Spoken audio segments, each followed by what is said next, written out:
ಧರ್ಮಸ್ಥಳ ಮತ್ತು ವೀರೇಂದ್ರ ಹೆಗಡೆಯವರಿಗೆ ಕಪ್ಪು ಚುಕ್ಕೆ ತರುವ ಸಲುವಾಗಿ ಇಲ್ಲ ಸಲ್ಲದ ಆರೋಪ.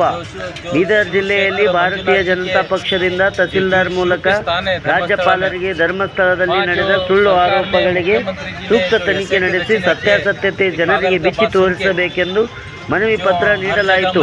ಈ ಸಂದರ್ಭದಲ್ಲಿ ಮಾಜಿ ಸಂಸದರಾದ ಭಗವಂತ ಖೂಬಾ, ದಕ್ಷಿಣ ಕ್ಷೇತ್ರದ ಶಾಸಕರಾದ ಶೈಲೇಂದ್ರ ಬೆಲ್ದಾಳೆ, ಮಹಿಳಾ ಮೋರ್ಚಾದ ಅಧ್ಯಕ್ಷರಾದ ವಿಲಾಸನಿ ಮೇಡಮ್ ಮುಂತಾದವರು ಉಪಸ್ಥಿತರಿದ್ದರು.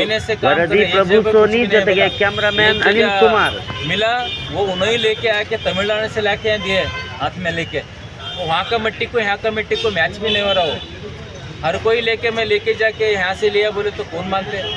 मुख्यमंत्री है, उन्होंने सोच विचार करके SIT रचना करना चाहिए. वो नहीं किए. वो कैसे तो करके हिंदू धार्मिक स्थल को, हिंदू लोगों को धक्के करना, उनका मनोभाव को कमी करना और श्रद्धा केंद्र कोई नहीं जाना, ऐसा उनका एक षड्यंत्र है. इसमें उन्हें कामयाब नहीं होते. इसका धर्मस्थल धर्म जो मंजुनाथ जी शिव है उनको 100% शिक्षा देते बोलकर मैं कहना चाहता हूँ.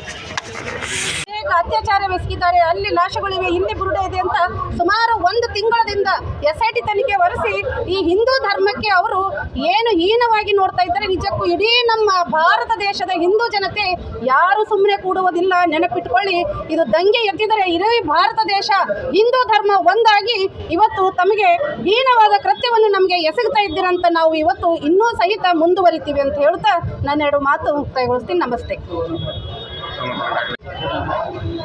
ಧರ್ಮಸ್ಥಳ ಹಿಂದೂ ಧರ್ಮಕ್ಕೆ ತುಂಬ ಅಂದರೆ ತುಂಬ ಧಕ್ಕೆ ತರ್ತಾ ಇದ್ದಾರೆ ಈ ಸರ್ಕಾರ ಅನ್ನೋದು, ಕಾಂಗ್ರೆಸ್ ಸರ್ಕಾರ ಅನ್ನೋದು ಇವಾಗ ಎಲ್ರಿಗೂ ಗೊತ್ತಿರೋ ಪ್ರಕಾರ ಇವ್ರಿಗೆ ಕರುಣೆ ಮಮತೆ ಏನೂ ಇಲ್ಲ. ಇವ್ರು ಯಾರ ಮೇಲೆ ಕಂಡ್ಕೊಂಡವ್ರಿಗೆಲ್ಲ ಎಲ್ಲಿಂದೋ ಎತ್ತಕೊಂಡು ಬರ್ತಾರೆ, ಎಲ್ಲೆಲ್ಲೋ ಶವಗಳು ಸಿಗ್ತಾ ಇದೆ ಅಂತಾರೆ. ಒಂದು ದೇವ್ರ ಸ್ಥಾನನೂ ಇವರಿಗೆ ಬಿಡೋಕ್ಕಾಗ್ತಾ ಇಲ್ಲ. ಅಂದರೆ ಇವರು ಎಲ್ಲದರಲ್ಲೇ ರಾಜಕೀಯ ನಡೆಸ್ತಾ ಇದ್ದಾರೆ. ಇವ್ರಿಗೊಂಚೂರು ನಾಚಿಕೆ ಮಾನ ಮರ್ಯಾದೆ ಇಲ್ಲ. ಧರ್ಮಸ್ಥಳ ಅನ್ನೋದು ಪವಿತ್ರವಾದ ಸ್ಥಾನ. ಆ ಸ್ಥಾನಕ್ಕೂ ಇವ್ರು ಬಿಡ್ತಾ ಇಲ್ಲ ಅಂದರೆ ಇವರು ಒಂದು ಮನುಷ್ಯ, ಇವ್ರು ಮರ್ಗರು, ಇವ್ರಿಗೆ ನಾಚಿಕೆ ಮಾನ ಮರ್ಯಾದೆ ಏನೂ ಇಲ್ಲ. ಈ ಧರ್ಮಸ್ಥಳದ ಮೇಲೆ ಯಾರು ಕಣ್ಣು ಹಾಕ್ತಾರಲ್ವ ಅವರು ಯಾವ್ಯಾವ ಥರ ಸಾಯ್ತಾರೆ ನೀವು ನೋಡ್ಕೊಂಡು ಹೋಗಿ. ಇವ್ರಿಗೆ ಈ ಶಾಪ ಡೆಫಿನೆಟ್ಲಿ ತಟ್ಟುತ್ತೆ. ಒಂದೆರಡು ಮಾತು ಹೇಳಿ ಮುಗಿಸ್ತೀನಿ. ಧನ್ಯವಾದಗಳು. ಉಲ್ಲಾಸಿನಿ ವಿಕ್ರಮ್ ಮುಧಾಳೆ, ನಗರಸಭೆ ಸದಸ್ಯರು ಹಾಗೆ ಜಿಲ್ಲಾ ಮಹಿಳಾ ಮೋರ್ಚಾ ಅಧ್ಯಕ್ಷ. ರಾಜ್ಯದಲ್ಲಿ 12 ಜನ ಲೆಫ್ಟಿಸ್ಟ್ ಅವರು ಈ ಸರ್ಕಾರ ನಡೆಸ್ತಾ ಇರೋ ಬಂಧುಗಳಿದೆ, ಇನ್ನೂ ಬರಿಬೇಡಿ.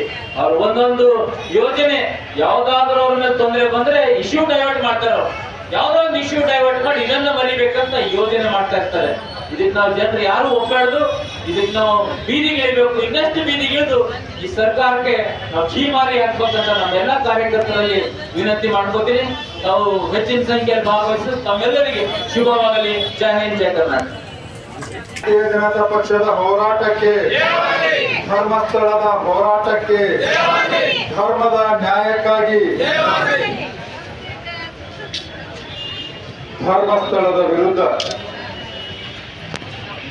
ಕಾಂಗ್ರೆಸ್, ಎಡಪಂಥಿಗಳು, ಸನಾತನ ಮತ್ತು ಹಿಂದೂ ಧರ್ಮೀಯ ವಿರೋಧಿಗಳು ಮಾಡಿದಂಥ ಷಡ್ಯಂತ್ರದ ವಿರುದ್ಧವಾಗಿ ಭಾರತೀಯ ಜನತಾ ಪಕ್ಷದ ಜಿಲ್ಲಾಧ್ಯಕ್ಷರ ನೇತೃತ್ವದಲ್ಲಿ, ಮಂಡಲದ ನೇತೃತ್ವದಲ್ಲಿ, ದಕ್ಷಿಣದ ಕ್ಷೇತ್ರದ ಶಾಸಕರಾದಂತಹ ಶೈಲೇಂದ್ರ ಬೆಲ್ದಾಳೆ ಅವರೇ, ಈಶ್ವರ್ ಸಿಂಗ್ ಠಾಕೂರ್ ಅವರೇ ಹಾಗೂ ಭಾರತೀಯ ಜನತಾ ಪಕ್ಷದ ಎಲ್ಲ ನನ್ನ ಪದಾಧಿಕಾರಿ ಬಂಧು ಮತ್ತು ಭಗಿನಿಯರೇ, ಮಾಧ್ಯಮದ ಮಿತ್ರರೇ, ಈಗಾಗಲೇ ಬಹಳಷ್ಟು ವಿಷಯಗಳನ್ನು ನಮ್ಮ ಗಮನಕ್ಕೆ ಬರುವುದರಿಂದ ನಮ್ಮ ಮುಖಂಡರು ಮಾಡಿದ್ದಾರೆ. ಭಾರತ ಸಮೃದ್ಧ ಆಗಬಾರದು ಅನ್ನುವಂಥ ವಿದೇಶಿಯ ಶಕ್ತಿಗಳು ಭಾರತದಲ್ಲಿರುವಂತಹ ಅನೇಕ ರಾಜಕೀಯ ಪಕ್ಷಗಳನ್ನು ಒಳಗೊಂಡು ಹಿಂದೂ ಮತ್ತು ಸನಾತನ ಧರ್ಮದ ವಿರೋಧಿಗಳಿಗೆ ಒಳಗೊಂಡು ದೇಶವನ್ನ ಅಸ್ಥಿರಗೊಳಿಸಬೇಕು. ಹೀಗಾಗಿ ಅದರಲ್ಲಿ ಒಂದು ಭಾಗ ಹಿಂದೂಗಳ ಶ್ರದ್ಧಾಸ್ಥಾನಗಳು, ಭಕ್ತಿಯ ಪವಿತ್ರ ಸ್ಥಾನಗಳು, ಭಕ್ತರ ಮಧ್ಯದಲ್ಲಿ ಗೊಂದಲವನ್ನು ಸೃಷ್ಟಿ ಮಾಡಿ ಭಕ್ತಿಗೆ ಧಕ್ಕೆ ತರುವಂತ ಕೆಲಸವನ್ನ ಮಾಡುವಂಥದ್ರಲ್ಲಿ ಇದು ಒಂದು ಧರ್ಮಸ್ಥಳದ ಕೇಸು ಬಹಳ ಮುಖ್ಯವಾಗಿದೆ. ಕೋಟಿಗಟ್ಟಲೆ ಭಕ್ತರಿದ್ದಾರೆ.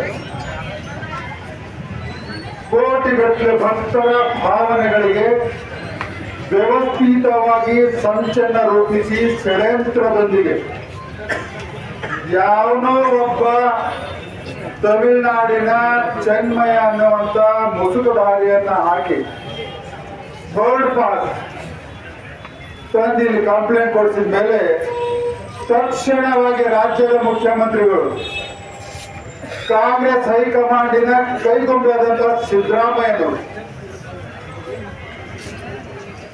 ಮುಸಲ್ಮಾನ್ ಕಟ್ಟರ್ಪಂಥೀಯ SDPI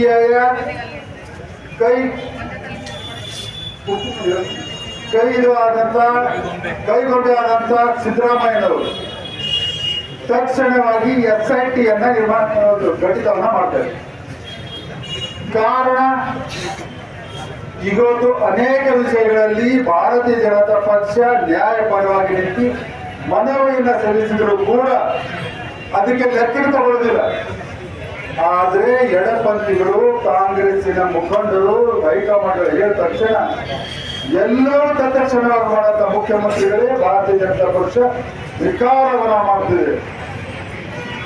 ಇಲ್ಲಿ ನಾವು ಭಾರತೀಯ ಜನತಾ ಪಕ್ಷ ಧರ್ಮದ ಪರವಾಗಿ, ನ್ಯಾಯದ ಪರವಾಗಿ, ಸತ್ಯದ ಪರವಾಗಿ ಮತ್ತು ದೇವಸ್ಥಾನಗಳ ಪರವಾಗಿ ಅಂದ್ರೆ ಧರ್ಮಸ್ಥಳದ ಪರವಾಗಿ ನ್ಯಾಯದ ನಮ್ಮ ಹೋರಾಟ ಇದೆ.